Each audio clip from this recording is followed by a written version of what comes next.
So in this video, we are going to talk about the story of the gift of the Magi by Group 5. That's right, and for our objectives for today, we will be discussing the question, what makes a gift truly valuable? Second, list 3 life lessons from the story. Third, use 3 vocabulary words in our own words from the story. And lastly, share insights with the class. And for this question, let's ask our groupmate Jillian to state her answer. Sure thing.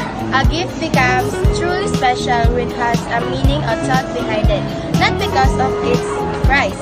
What matters most is that feels personal and shows genuine care. Whether simple or grand, a gift is special when it makes someone feel remembered, valued, and appreciated.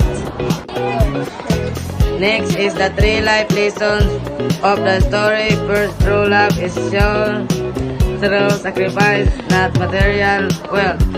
Second, the value of a gift comes from the intent behind it, not its usefulness. Lastly, being selfish strengthens relationship and reveals genuine care.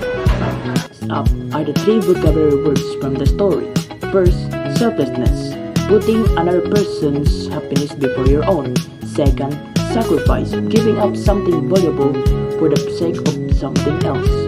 Third, devotion, strong love, loyalty, and commitment to a person. Lastly is the sharing of insights with the class. Our group's insights about the said story is that the gift of the Magi shows that love is best proven through actions, not material things.